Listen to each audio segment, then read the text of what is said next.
Shalom, saya Nikodemus Trisang Bayu Citra Saptadi. Pada hari yang berbahagia ini, saya akan membahas mengenai mengapa orang Kristen akan tertimpa sakit penyakit dan bagaimana seharusnya kita mengalami penyakit. Frase beralih ke dokter manapun yang dapat Anda temukan ketika Anda sakit kritis secara langsung mencerminkan perasaan cemas, ketidakberdayaan, dan kepanikan orang-orang ketika mereka sakit. Sebagai orang Kristen, meskipun kita tahu bahwa segala sesuatu diciptakan oleh Tuhan dan bahwa Tuhan memberi kita nafas dan bahwa Tuhan mengatur hidup dan mati manusia, kita masih akan merasa bingung tentang apa yang harus dilakukan ketika menghadapi penyakit. Karena itu, aku bingung tentang hal ini.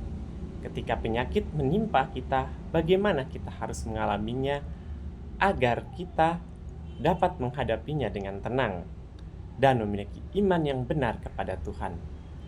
Aku sering berdoa dan mencari kepada Tuhan tentang hal ini, dan mencari serta bersekutu dengan saudara-saudara. Setelah beberapa waktu, aku mengerti. Ketika kita sakit, hanya dengan memahami apa maksud Tuhan di balik kita sakit dan menguasai 4 prinsip, barulah kita dapat mengatasi perasaan gelisah, panik, dan tidak berdaya, serta membangkitkan iman yang sejati kepada Tuhan. Di sini akan ada pembagian pemahaman yang sederhana dengan saudara-saudara yang berharap dapat membantu kita semua. Yang pertama, pahami sumber penyakit dan jangan mengeluh kepada Tuhan. Ketika kita sakit, setiap orang akan memiliki pemikiran masing-masing, dan beberapa saudara dan saudari akan mengeluh tentang penyakit mereka, mengatakan hal-hal seperti, "Mengapa aku mendapatkan penyakit ini ketika aku percaya kepada Tuhan? Dan mengapa Tuhan tidak menjaga dan melindungiku?" Ada juga beberapa saudara dan saudari yang akan berpikir karena mereka tidak menyenangkan Tuhan dalam beberapa cara, dan Tuhan tidak senang dengan mereka, sehingga mereka putus asa dan menyerah, dan mereka salah paham dan menyalahkan Tuhan, hidup dalam keadaan negatif. Ini adalah ekspresi keadaan yang kita miliki ketika kita sakit, dan semuanya disebabkan karena kita tidak memahami sumber penyakit. Sebenarnya, apapun penyakit yang kita derita, kita tidak boleh menyalahkan Tuhan atau salah paham tentang Tuhan, karena penyakit itu berasal dari iblis. Karena itu muncul setelah kita dirusak oleh iblis.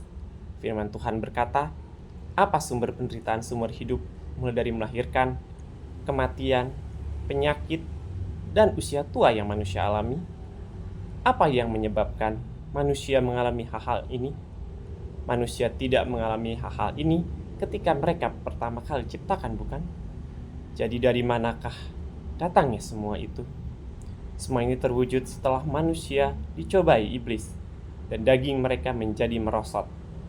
Rasa sakit daging manusia, penderitaannya, dan kehampaannya, serta urusan dunia manusia yang sangat menyedihkan, hanya datang begitu iblis telah merusak manusia. Setelah manusia dirusak oleh iblis, ia mulai menyiksa mereka.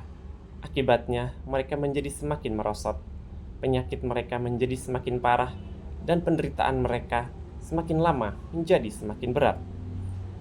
Semakin banyak orang merasakan kekosongan dan tragedi dunia manusia, juga ketidakmampuan mereka untuk terus hidup di sana. Dan mereka merasa semakin lama, semakin kehilangan harapan untuk dunia. Jadi, penderitaan ini ditimpakan kepada manusia oleh iblis, dan hal ini terjadi hanya setelah manusia dirusak oleh iblis dan daging manusia menjadi merosot. Seperti yang kita ketahui, Adam dan Hawa pada awalnya mengindahkan firman Tuhan dan menaatinya, dan mereka tinggal di Taman Eden, di bawah pemeliharaan dan perlindungan Tuhan, dan sepenuhnya bebas dari kekhawatiran. Mereka tidak mengenal penyakit atau kematian, apalagi kesusahan atau kekhawatiran.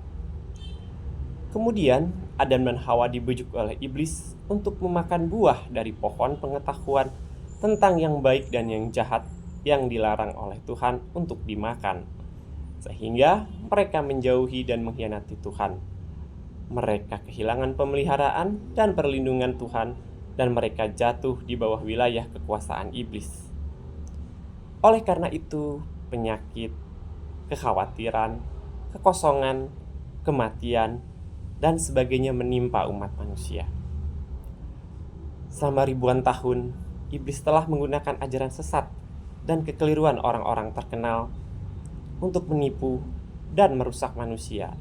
Misalnya, ateisme, materialisme, dan evolusionisme. Serta berbagai filosofi iblis seperti jika orang tidak memperjuangkan kepentingannya sendiri, maka akan binasa. Tidak pernah ada juru selamat. Takdir seorang berada di tangannya sendiri. Manusia akan melakukan apapun untuk menjadi kaya. Semakin kamu menderita, semakin kamu akan berhasil. Raih kebahagiaanmu sendiri, uang bisa membuat dunia berputar. Filosofi iblis terus-menerus mengindoktrinasi orang dengan ajaran sesat, dan kekeliruan ini melalui saluran seperti pendidikan di sekolah, pengaruh orang tua, dan komunikasi melalui lingkungan sosial. Setelah kita diracuni dan dipengaruhi oleh ajaran sesat dan kekeliruan ini, kita kemudian menyangkal keberadaan Tuhan dan kedaulatan Tuhan. Kita tidak lagi percaya bahwa Tuhanlah yang menyediakan dan menopang kita, dan kita tidak lagi percaya bahwa Tuhan yang memerintah nasib kita semua. Sebaliknya, kita bergantung pada berbagai ajaran sesat, kekeliruan, filosofi, dan aksioma iblis untuk hidup, dan kita menganjurkan uang menjadi terikat pada kesombongan. Kita mengejar ketenaran, kekayaan, dan status. Untuk memperoleh tingkat kenikmatan materi yang lebih tinggi, kita mengeluarkan semua pikiran kita, memutar otak, dan bekerja sangat keras. Dan kita membayar berapapun harga, bahkan dengan mengorbankan kesehatan kita sendiri. Ketika kita telah bekerja keras, tapi keinginan kita akan uang, ketenaran, kekayaan, dan status tidak terpenuhi, kita akan menjadi cemas, marah, dan mudah tersinggung. Dan bahkan kita bisa menjadi kecewa dengan kehidupan. Perasaan tertekan dan sakit dalam hidup dalam jangka panjang tidak hanya membuat kita lelah baik tubuh maupun pikiran, tetapi juga menyebabkan kita mengalami penderitaan yang luar biasa, menyebabkan tubuh kita mengalami berbagai kondisi yang berbeda, seperti pusing dan sesak di dada, neurastenia, dan kasus yang parah, kita bahkan menderita penyakit seperti depresi, hipertensi, dan penyakit jantung. Untuk masuk ke sekolah yang bagus dan unggul dari orang lain, beberapa siswa membenamkan diri sepenuhnya dalam belajar dan berusaha keras untuk belajar. Dan dengan demikian pada usia muda menderita spondylosis cervix dan neurastenia. Ketika mereka gagal dalam ujian masuk perguruan tinggi, beberapa siswa tidak dapat menerima kenyataan, dan mereka merasa sedih setiap hari dan mengalami depresi berat. Ada juga yang banyak orang hasilkan lebih banyak uang dan menjadi yang teratas, bekerja keras di luar kemampuan tubuh mereka untuk menanggung, menyebabkan mereka menderita penyakit di berbagai bagian tubuh seperti punggung, kaki, leher, dan bahu mereka, perut, dan juga jantung mereka, serta bahkan bisa mati karena kelelahan. Ini hanya beberapa contoh, dan darinya kita dapat melihat bahwa penyakit adalah hasil dari kerusakan yang ditimbulkan oleh iblis kepada kita.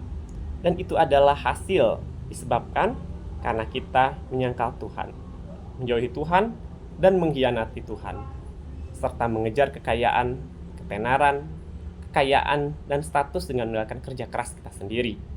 Oleh karena itu, kita sakit di masa depan. Kita harus bersikap masuk akal dan mengambil pendekatan yang benar, dan kita tidak boleh menyalahkan atau salah paham tentang Tuhan. Yang kedua, dengan mengikuti hukum kehidupan yang ditetapkan oleh Tuhan, kita dapat mengurangi penderitaan sakit penyakit. Terkadang kita bisa jatuh sakit karena kita telah melanggar hukum kehidupan yang telah ditetapkan oleh Tuhan untuk manusia. Firman Tuhan berkata, Beberapa ribu tahun berlalu dan umat manusia masih menikmati cahaya dan udara yang dianugerahkan oleh Tuhan, masih menghembuskan nafas yang dihembuskan oleh Tuhan itu sendiri, masih menikmati bunga, burung, ikan, dan serangga yang diciptakan oleh Tuhan, dan menikmati semua hal yang disediakan oleh Tuhan. Siang dan malam masih terus saling berganti, 4 musim bergantian seperti biasa. Setiap jenis makhluk hidup di antara segala sesuatu pergi dan kembali, dan kemudian pergi lagi. Sejuta perubahan terjadi dalam sekejap mata. Tapi apa yang tidak berubah adalah naluri dan hukum kelangsungan hidup mereka. Mereka hidup di bawah perbekalan dan pemeliharaan Tuhan, dan tidak ada yang dapat mengubah naluri mereka, dan tidak ada yang dapat merusak aturan kelangsungan hidup mereka. Tuhan menciptakan segala sesuatu di langit dan di bumi, dan Dia menciptakan manusia. Tuhan juga menetapkan aturan dan hukum kehidupan bagi umat manusia dan untuk segala sesuatu. Misalnya Tuhan menetapkan bagi umat manusia bahwa kita harus makan 3 kali sehari, bekerja di siang hari dan istirahat di malam hari, dan makan makanan yang Tuhan sediakan bagi kita sesuai dengan musim dan seterusnya. Hanya dengan mengikuti hukum kehidupan yang telah Tuhan tetapkan bagi manusia, dengan menikmati makanan harian yang Tuhan berikan kepada kita dan hidup di bumi dengan teratur, kita dapat menghindari beberapa penyakit, dan kemudian secara alami kita akan memiliki tubuh yang sehat. Namun, kita menjadi semakin dirusak oleh iblis dan tidak ada tempat bagi Tuhan di hati kita.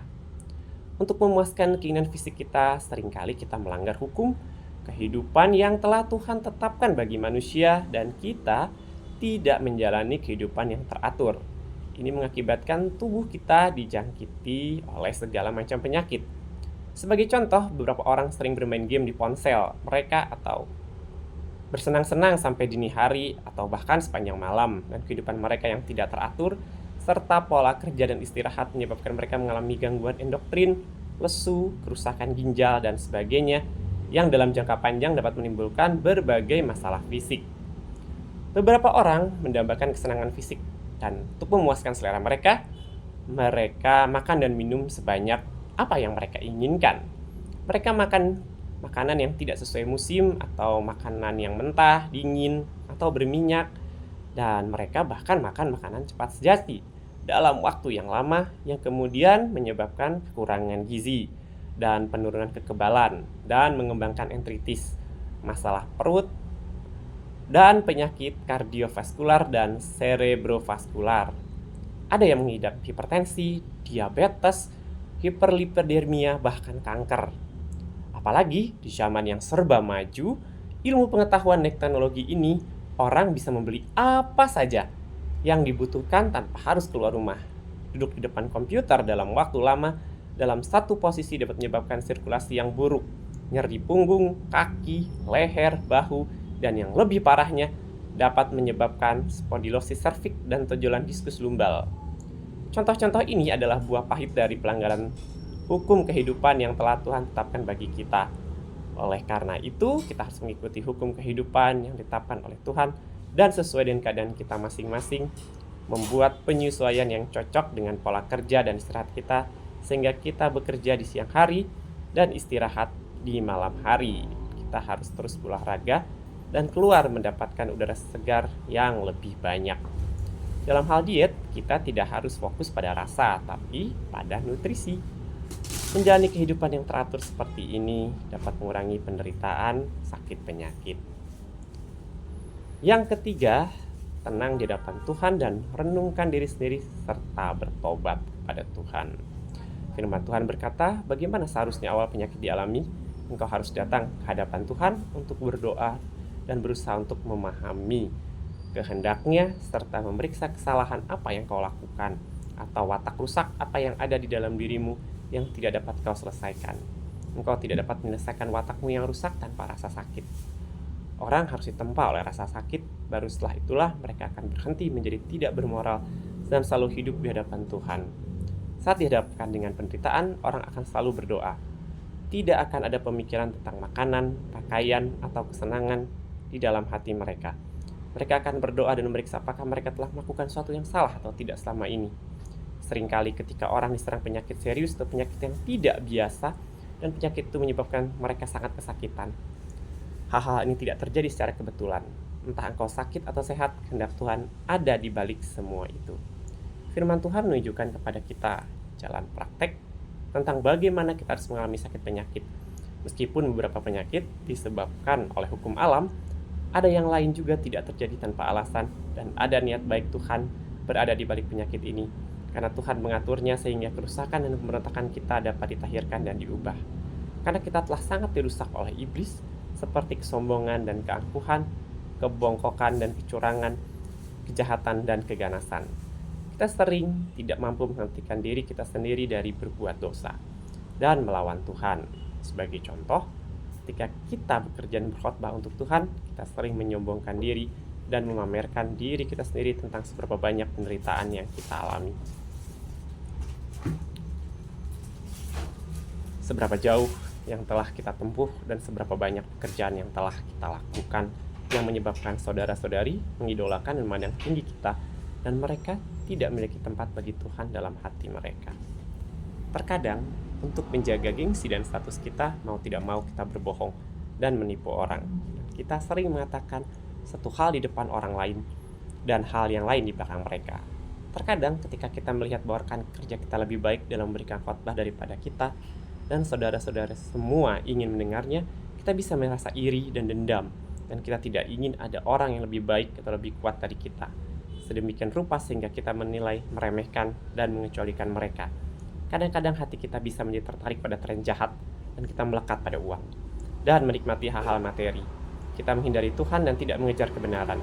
Ini hanya beberapa contoh untuk membangun kita dan membuat kita tidak lagi memberontak atau melawan Dia, dan agar kita tidak tertipu dan dirugikan di bawah kekuasaan iblis. Tuhan menggunakan ujian melalui penyakit untuk membuat kita merenungkan dan mengenal diri kita sendiri dan membuat kita berbalik kepadanya tepat pada waktunya. Ini tepat menggenapi kata-kata dalam Alkitab, Dia menghajar siapa yang dikasihi Tuhan. Ibrani 12 ayat 6. Oleh karena itu, ketika kita sakit, kita harus datang ke hadapan Tuhan, berdoa dan mencari kehendak Tuhan, merenungkan hubungan kita dengan Tuhan, dan apakah kita telah melakukan sesuatu yang bertentangan dengan kehendak dan tuntunan Tuhan. Dalam doa, pencarian dan refleksi kita, Tuhan akan menerangi dan membimbing kita sehingga kita dapat melihat dengan jelas kerusakan dan pemberontakan kita. Sementara pada saat yang sama memahami kebenaran dan kekudusan. Tuhan memahami bahwa Tuhan memahami benci kita hidup dalam dosa dan bersukacita ketika kita menerapkan firman-Nya dan hidup dengan firman-Nya. Untuk menghidupi keserupaan manusia, dari sini kita dapat menghargai upaya keras kepada Tuhan untuk menyelamatkan kita, dan hati kita tidak bisa tidak menghormati Dia. Kita akan semakin membenci watak rusak kita, dan kemudian kita dapat memutuskan untuk mengejar kebenaran dengan baik, bertobat, dan mencapai perubahan. Aku pernah mendengar seorang saudari menceritakan pengalamannya dalam hal ini. Suatu hari saudari itu tiba-tiba masuk angin.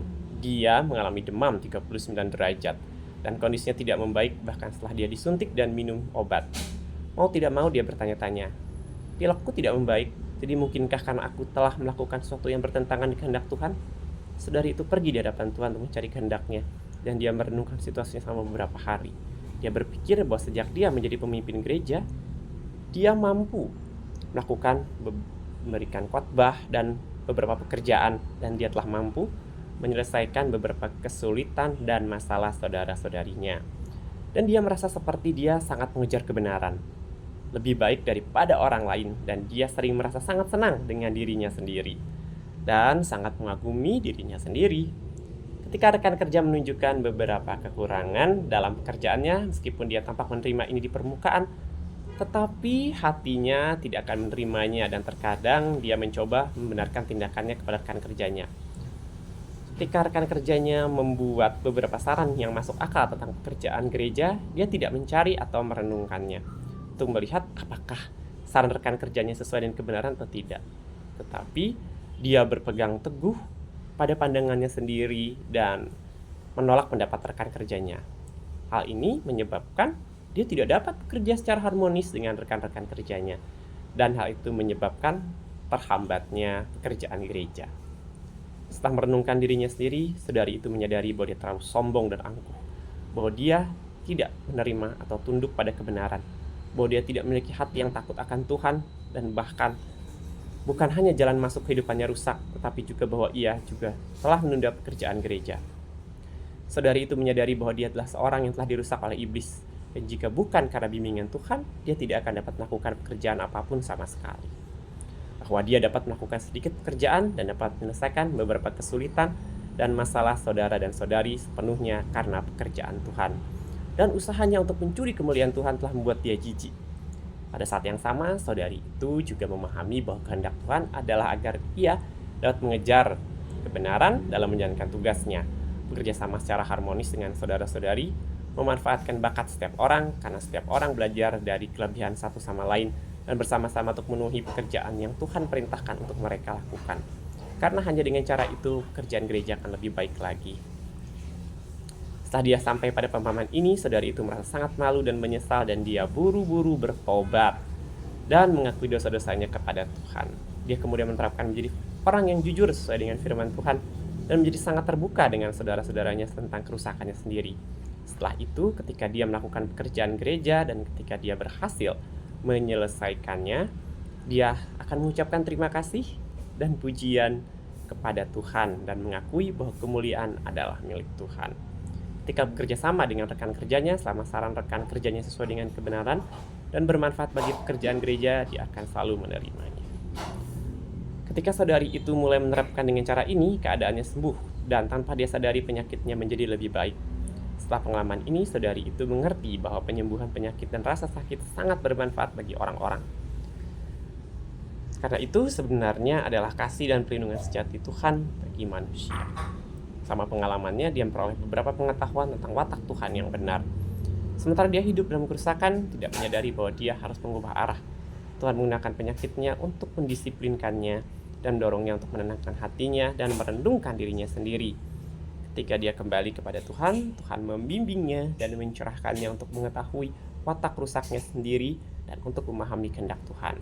Ketika dia bertobat kepada Tuhan dan mulai mempraktekkan kebenaran, dia menikmati pekerjaan Roh Kudus dan penyakitnya berangsur-angsur membaik. Saudari itu menyadari bahwa Tuhan ada di samping kami, bekerja secara praktis untuk menyelamatkan kami dari kerusakan.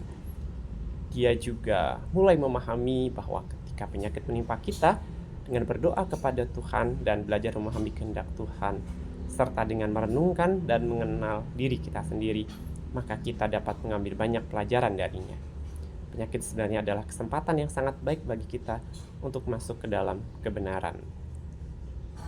Keempat, selama pemurnian dari penyakit, memiliki iman dan bersaksi bagi Tuhan.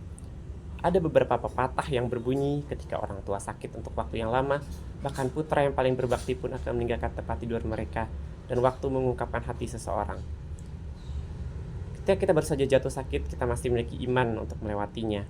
Kita dapat berdoa kepada Tuhan dan memeriksa diri kita sendiri yang salah. Tapi ketika penyakit kita berlanjut dan tidak kunjung sembuh, kita mulai membuat tuntutan terhadap Tuhan yang tidak masuk akal dan bahkan dapat menyalahkan dan salah paham akan Tuhan. Jadi bagaimana kita harus mengalami situasi seperti ini? Apa kehendak Tuhan? Firman Tuhan berkata, "Dan aku akan membawa bagian ketiga itu melewati api, dan akan memurnikan mereka seperti perak dimurnikan dan akan mengujinya seperti emas diuji. Mereka akan memanggil namaku dan aku akan mendengar mereka. Aku akan berkata, ini adalah umatku, dan mereka akan berkata, Yahweh adalah Tuhanku." Zakaria 13 ayat 9. Dari firman Tuhan kita memahami bahwa selama proses Tuhan menyelamatkan kita, Tuhan akan mengatur segala macam situasi untuk menguji dan memurnikan kita. Dengan demikian mengungkap dan memurnikan watak rusak dan kekotoran batin kita dalam iman.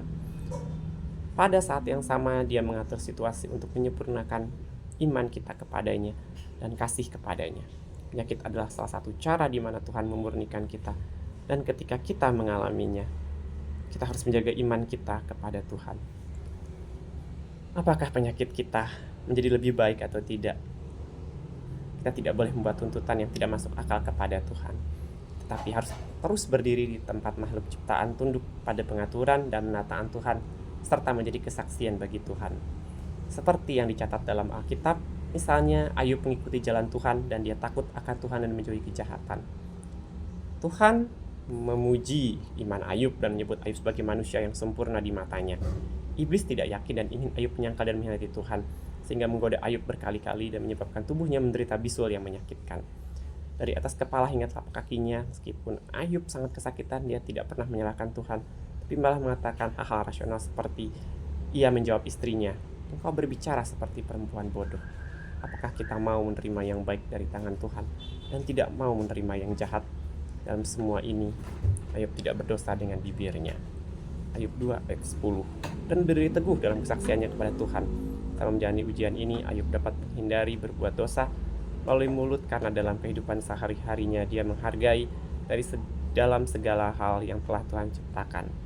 Kemahakuasaan dan kedaulatan Tuhan serta kasih Tuhan kepada manusia, dia tahu betul bahwa dia hanyalah makhluk ciptaan yang harus tunduk pada pengaturan Tuhan.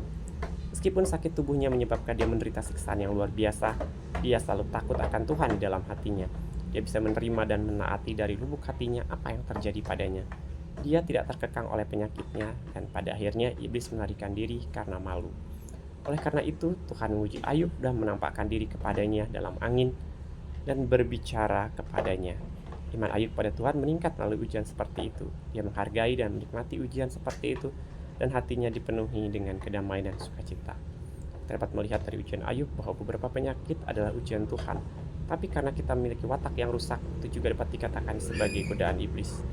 Iblis ingin menggunakan penyakit untuk menghancurkan iman kita kepada Tuhan, membuat kita menyalahkan Tuhan, mengkhianati Tuhan, dan meninggalkan Tuhan. Namun hikmat Tuhan dijalankan berdasarkan skema tipu daya iblis, dan melalui penyakit Tuhan menyempurnakan iman kita kepadanya.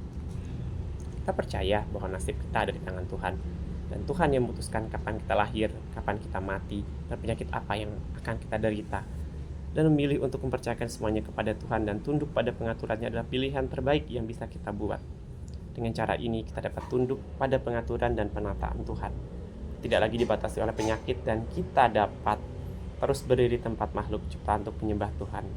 Kita dapat mendekatkan diri kepada Tuhan sebagaimana mestinya dan mengejar kebenaran dengan sebaik-baiknya. Kita dapat bertekun dalam melakukan tugas makhluk ciptaan, dan kita dapat menghadapinya dengan tenang. Apakah Tuhan menghilangkan penyakit kita atau tidak? Bahkan jika kita sakit sepanjang hidup kita tidak akan mengeluh. Ini adalah kesaksian yang harus kita berikan di depan Tuhan, dan menerapkan dengan cara ini, hati kita akan merasa tenang dan damai. Akhirnya, kita harus memperhatikan bahwa ketika kita meriksa diri kita sendiri dan mengalami pekerjaan Tuhan, ketika kita sakit, kita dapat memilih untuk mencari bantuan medis atau melewatinya. Dengan mengandalkan iman kita, tidak ada aturan tentang ini. Yang paling penting adalah bahwa kita dapat memperoleh kebenaran darinya, dan bahwa hidup kita melihat beberapa kemajuan dan menuai beberapa hasil. Saudara dan saudari, hidup di dunia ini kita akan menghadapi hal-hal yang tidak pernah kita harapkan setiap hari, seperti siksaan penyakit, kekurangan hidup, penganiayaan keluarga kita, dan fitnah orang duniawi, serta sebagainya. Sebagai orang Kristen, bagaimana kita harus mencari dan memahami kehendak Tuhan dan memetik pelajaran untuk mendapatkan kebenaran dalam segala macam ujian? Ada sesuatu yang harus kita cari dan masuki.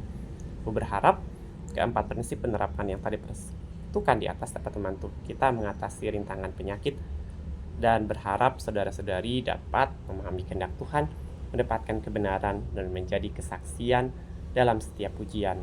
Biarlah Tuhan Yesus membimbing dan memberkati kita. Terima kasih.